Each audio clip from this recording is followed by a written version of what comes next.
What's up, guys? It's Mundane Miracle Monday. Yay. I have some disturbing facts for you. Oh.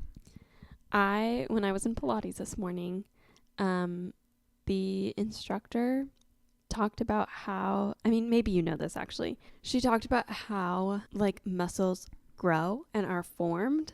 And what happens is through controlled movements and resistance, your muscles tear. And then when they rebuild stronger. I feel like I have heard that before, but when I put a visual to it, it's just disturbing. She was like, so the slower you go, because Pilates is all about slow resistance and controlled movements and not momentum. You don't want to if you're lifting something, you don't want to whoosh, lift it up really fast. You want to really control it, because that causes more tears in your muscle, and so there's more to rebuild. So that's why it hurts to work out. Yes.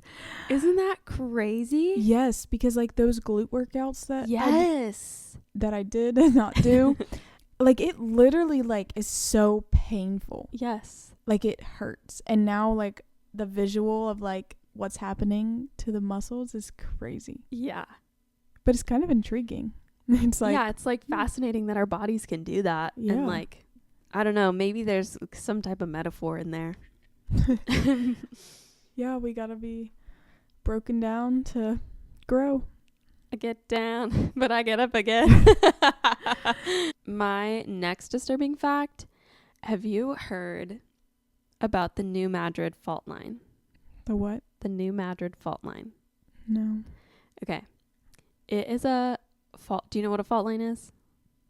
Remind me.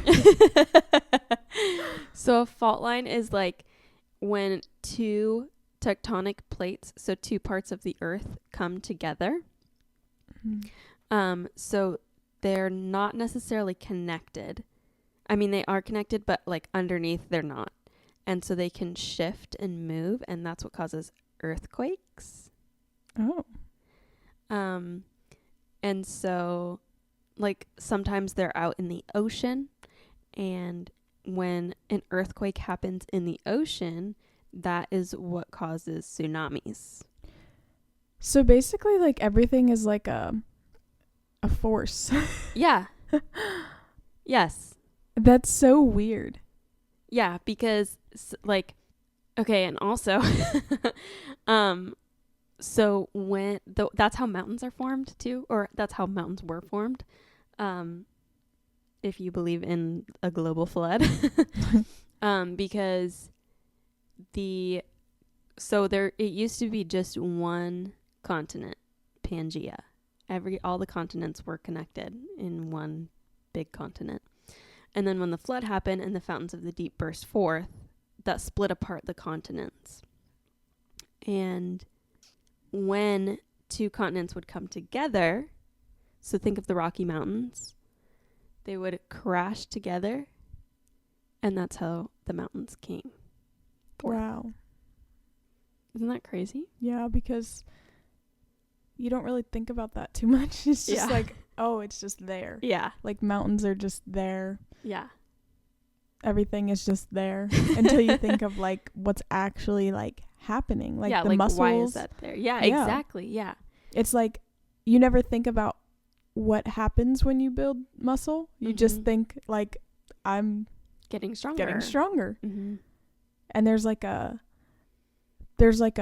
deeper thing to everything. Yeah. There's actually science happening. Yeah. It's crazy. Yeah. So there's lots of fault lines in California. That's why they have lots of earthquakes. Wow. And so there's a New Madrid fault line, and it's in the Midwest. And that runs from Arkansas, the top of Arkansas, through Missouri and Tennessee, and up through Illinois, just the bottom of Illinois a little bit. And there was a really, really, really, really, really bad earthquake in 1818 that was so strong, it made the Mississippi River flow backwards.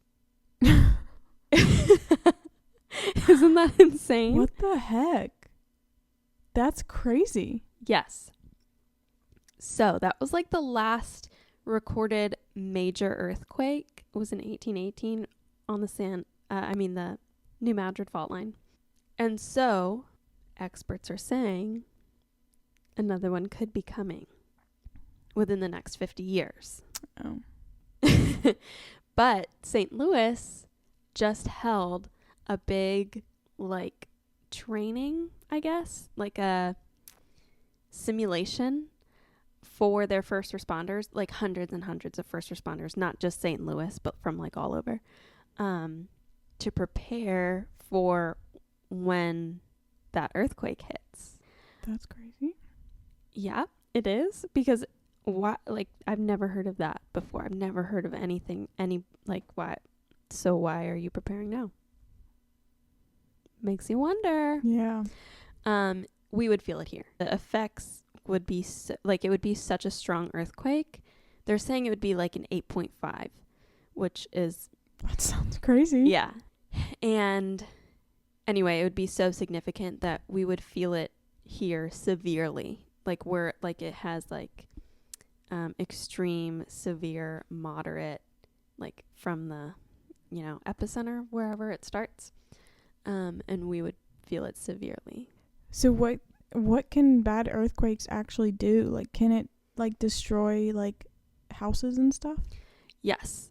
Because it rocks the earth, foundations can crumble. And so buildings can fall, bridges will collapse. It can obviously like divert like waterways. And when the 1818 earthquake happened, not only did the Mississippi River start flowing backwards, but it created new pathways for the Mississippi River. That's wild. Yeah, it is. So I'm nervous about that. Because they're already like training people? Yeah, like why are you prepping? Yeah. Like what do you know? Mm-hmm. There's a 46% chance that an earthquake 6.0 to like 7.0 will happen in the next 50 years. A 46% chance. How do they know that? I don't know. That's the thing. Like I really don't know. I know that people can like, there's certain things you can like detect or whatever, but like an earthquake, I don't, especially like, within 50 years. Like, right. How do you know? I think it has to do with the activity, because there have been small earthquakes in Missouri. There was one last week in Chicago. Wow, we're in for a treat with this trip. Might encounter some earthquakes. Gosh. Yeah, for real. And like people think that California will have the big one. Like everybody always talks about the big one in California. But that fault line isn't strong enough to create the big one. But the New Madrid is. So what do you do? Like, if there's a tornado, you go in a closet, no windows. If there's a hurricane, you go somewhere away from the water.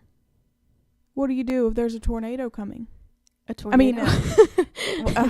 A earthquake. Like a bad one. Because if the roof falls on you, like, you're going to die. And you don't want to be outside. Right, because other things can fall. Yeah. I don't really know. Wear helmets? Yeah, walk around with a helmet on for the next 50 years. And be like, the big one is coming.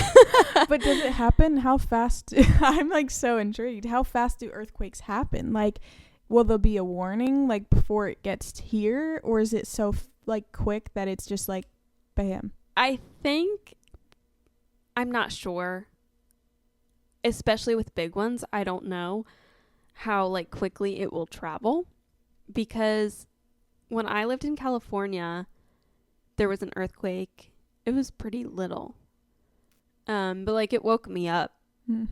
And I can't remember. I think the epicenter was like 20 miles north of us, so it like happened pretty quickly. Like we didn't get a warning or anything. And I don't know. I don't know if there are earthquake warnings because they're so unpredictable. Yeah. In many ways. Why are you predicting it'll happen within 50 years Yeah. if they're so unpredictable? We should talk to my dad because he grew up in earthquake land in Southern true. California. And I remember him telling me that he remembers one specific earthquake where he was sitting in the car and he and his brothers were getting ready to go somewhere. And so his little brother went inside the house because he like forgot something. I don't know the whole story, but anyway, my dad was in the car alone and he felt the car shaking. So he thought Russell was behind the car, like pushing on it, shaking it. And so my dad was like yelling at him to quit. And he like turned around and there was nobody there. And he was like, oh. And he realized that it was an earthquake, but he said that he like got out and saw the sidewalk rippling. Oh. Like waves. How often do you think they have to redo sidewalks and stuff in California? Probably a lot. And the roads and everything. Yeah. Wow. Yeah. So I'm not sure how to be prepared for an earthquake. I want to be prepared. I have a friend that works in disaster relief for the Salvation Army, and I'm literally about to send him a message and be like, what do I do? I'm nervous. Whew. Good time to move to the East Coast. Yeah, you'll feel it through Vermont though. Well, who's going to be in Vermont? I'm just saying that's like how far it'll go. Oh. Like it'll go out that way. Well, I think feeling it is different than being near the that's true. worst of it. Because I've felt earthquake in North Carolina before. It was very small, but it woke me up. And it was weird. It just felt like someone was like shaking my bed. Yeah. But yeah, obviously it's unpredictable, so don't even know. Could be 50 years and we'll be 80 years old. Wow. You're like, wow. We'll be earthquake. And I'll say, I knew I should have been wearing that helmet. Let me get out my go bag from 50 years ago. I'm ready. That would so be you. Oh my goodness. And I'd be like, earthquake? What? What's happening? Because I don't prepare for anything. Nope. Be like, where's Mariah? She had the emergency bag. But just get right with the Lord and you got nothing to worry about. Yeah, I mean, I think in a situation like that where it causes so much devastation, I think I would rather just die. That's crazy because I am like so the opposite. Really? I'd you be would like, survive? Yeah. Like imagine the story to tell after that. Podcast would be crazy. Wow. Yeah. Didn't know we'd have a whole podcast about a earthquake. Yeah. I don't know why it's bothering me so much, but it's like been on my mind for at least a week. And I've been just like pondering. That's so funny because I don't really know anybody that is like actively like nervous about like natural disasters. Well, I am, and I'm like nervous about all natural disasters. I know, like you take everything like so seriously, which is a good thing. Yeah. I've never been around somebody like that. Yeah. Like I think it's probably from like all of this stuff about twisters that I've seen on TikTok, but I had like a dream about tornadoes a couple nights ago. This is like a new thing, but lately I've been having dreams about plane crashes. And I think in only one dream I've been on the plane when it crashes. But most of the time I'm like looking at it as it's falling out of the sky. Wow. And like I used to have tsunami dreams all the time. That is one of my number one biggest fears is a tsunami. As we sit here in Kentucky. Yeah, I'm like, don't think you got to worry about that one. But like I don't know why. Like, I don't know why I'm that type of person, because my parents aren't. And maybe that's why I am, because my parents were never like prepared Yeah. for any type of disaster. And I grew up in Chicago where we had a lot of tornadoes. And so I remember like sometimes sleeping in the basement because it was like really bad storms and we had tornado watches or warnings or whatever. And there were times my mom scrapbooked a lot. Same. And we have shelves and shelves of her scrapbooks. And whenever there was a threat of a tornado, we would all take the scrapbooks downstairs. We would take them off the shelves and carry them downstairs. She would be, pulling them off and then handing them to us kids, and we would walk down the stairs with our arms piled high with scrapbooks, because you can lose those. And to be fair, things weren't digitized back then, and so it was like those were our pictures and those were like our memories. Yeah. And if you lost them, you lost them. Yeah. It's not as like dire today because everything's on the cloud. So that was like the only thing that we would prep for. We would we would take the scrapbooks down. May as well just left them down water, like we weren't worried about anything. I do remember one time when I was like probably like 10 or 11. I was so scared. I was always scared of tornadoes, which tracks as an adult. I mean, I'm not scared of them anymore. Like, I would love to see one. That's neither here nor there. But anyway, I remember being like aware that we had valuable things that could be lost or damaged in a tornado. And so we took my mom's scrapbooks downstairs, and then I was like, okay, like I'm gonna go get the valuable stuff and like make sure that that's down there too. And what I grabbed was I don't know if my family even like knew that this happened, or like, I mean, they knew that it happened, but I don't know if they remember it at all. But I grabbed our scale, our bathroom scale, because we had just purchased it. That's so valid. And I was like, I don't want to like lose this that we just bought. And so you grew up poor when. So we kept it in the hallway, and so I like grabbed it and I took it downstairs with like my pillows and blankets and stuff. And that's when my mom and dad explained what insurance is. And they were like, if something, my mom was like, we save the scrapbooks because those are our memories and they're not replaceable, but something like a bathroom scale we can easily replace. I just can't imagine them watching you grab the bathroom scale and bringing it down. Oh my gosh, I'm just picturing your little self panicking and you're like, the scale. I would always grab my Bible too, because I was like,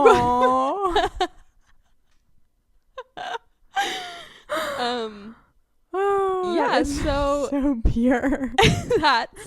that's what I was worried about. The bathroom scale. In your Bible. My Bible. But like, why weren't we preparing water and food? And we would bring like flashlights and candles in case the power went out, which it always did. But that's how I prepped as a child. Gotta make sure you grab that scale. We all have to know how much we weigh when the tornado hits. Yeah, since you didn't bring any food down there with you, you're gonna be losing lots of weight. Yeah, we can just watch our numbers go down as we waste away. And you could add some pictures to the scrapbook with the scale.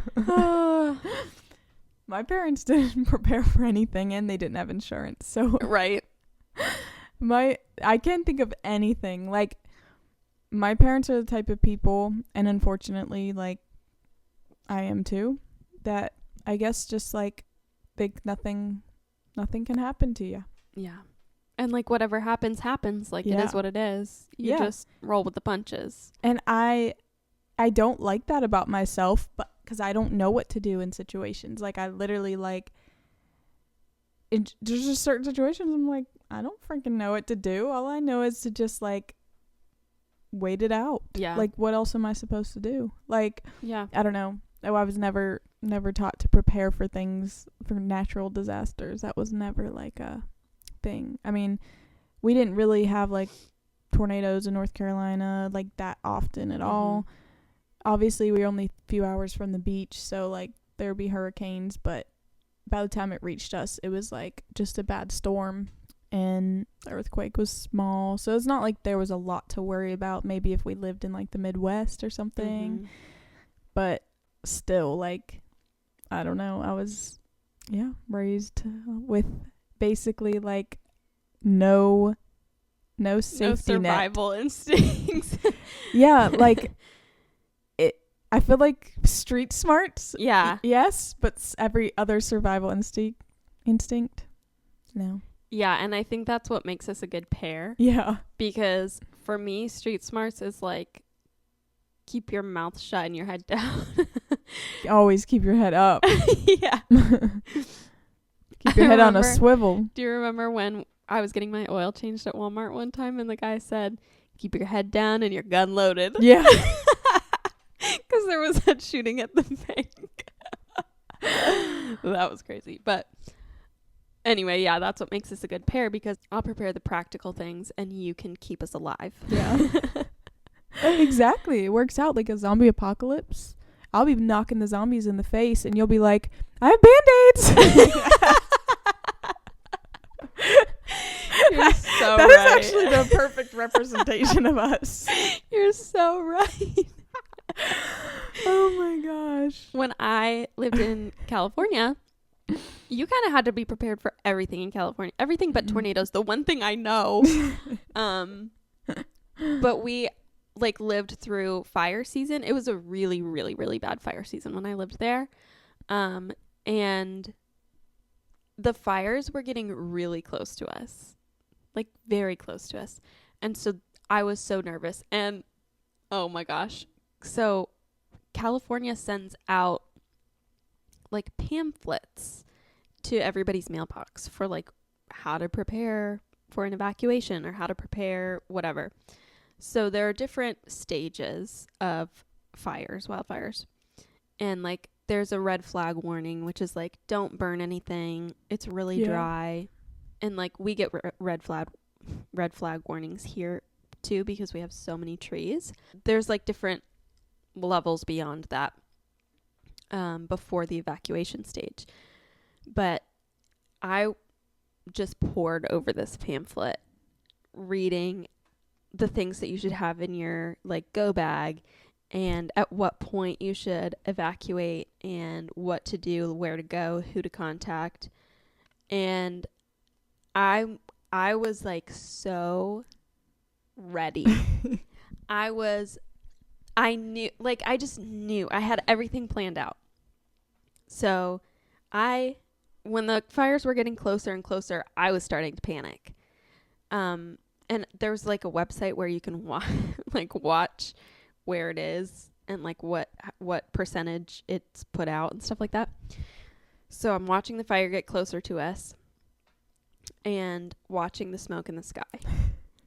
And I pack a go bag.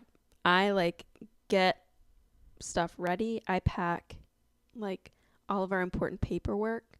I pack extra key, like my extra like emergency key fob, like stuff for the dog. Like I was so prepared to jump in the car and drive to either Arizona, where my roommate's family lived, or like a little bit south where my dad's family lives. I like knew exactly what we were going to do. And meanwhile, my roommate is just like, like she did not care. She was like, if you got it, girl. Like you just take care of it. I'll get in the car with you. And my friend who works in disaster response, I like tweeted about it, about how I was like ready to go. Like I had my go bag packed and the fires were getting close and da da da. And he was like, what do you have in your go bag? And I was like, I've got like clothes, stuff for the dog, paperwork. The dog that wasn't even yours. The dog that wasn't even mine. And he responded and he was like, that's a great start, but also maybe consider like some food and some water, maybe like a water purifier and first aid stuff and flashlights. And he listed all these things and I'm like, I would have never thought of that. Like, because in my mind, I'm just getting in the car and driving to safety. But like, what if you can't get there? What if another fire blocks your way to like your safe place? I wasn't thinking like that. So then I was like, oh my gosh, now I have to repack this go bag. It was crazy times, but I learned a lot from that experience. I know you did. And I feel like as long as I have enough of a warning, I can be ready. A few months ago, there was a tornado watch, and Mariah's got a backpack, and she's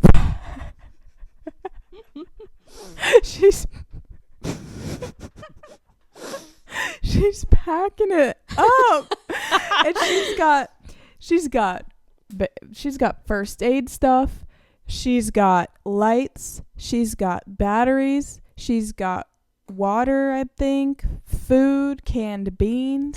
She's got portable chargers, emergency fire starter, like just fuel about tablets, everything you could think of that you would need.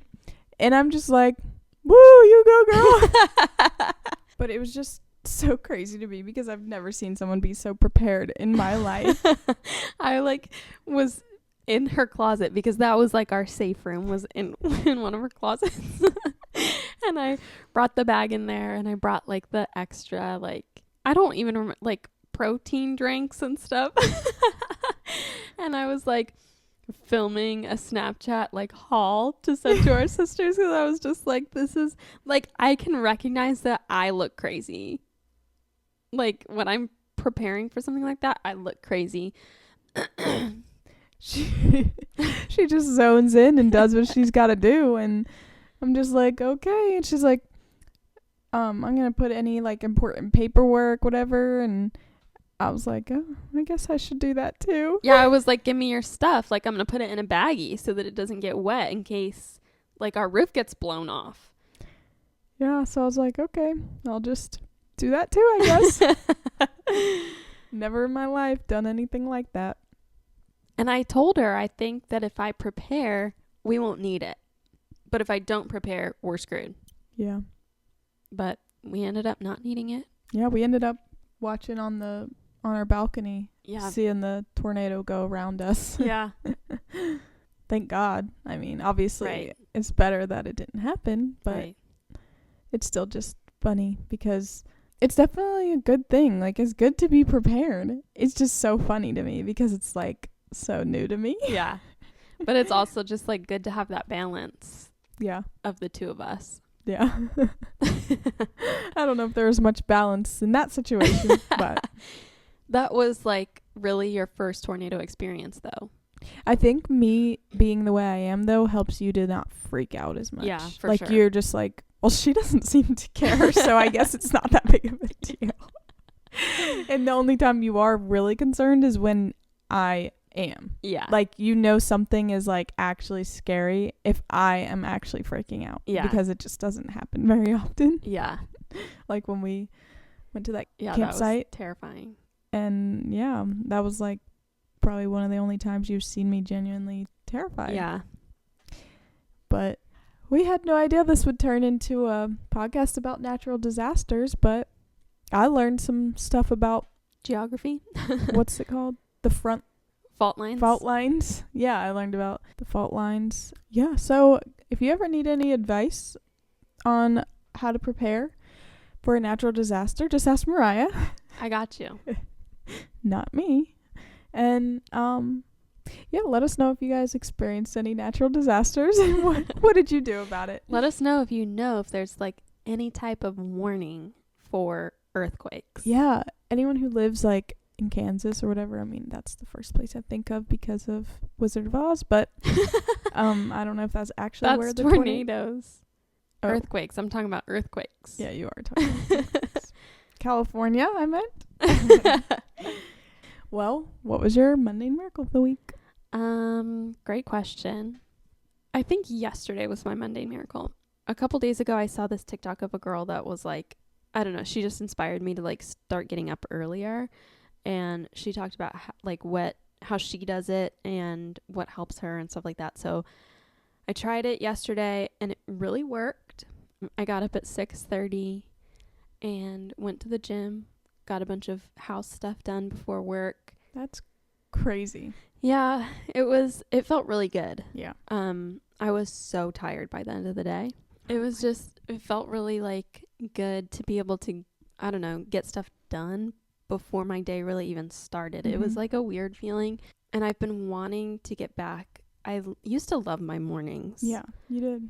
And I don't really know what happened. I just like stopped getting up early, but I did it again this morning and learned some things because I was so tired this morning.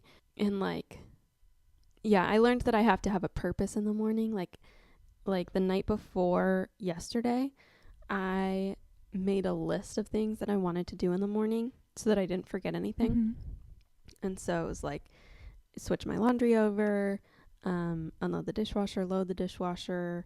I had like a list of a bunch of things that I needed. I needed a task. This morning, I didn't have a task. I was just like, I just have to go to Pilates. And so I woke up. What am I up for? Yeah. And I was like, okay, like I'll get ready for Pilates, I guess. And then like, I don't know. I just didn't really like I didn't have like a direction. Yeah. So I need to do that every night, I think, in order to like just get myself going in the morning. So anyway, positive changes. We'll see how long it lasts. I am hoping it'll last for a while. What was yours?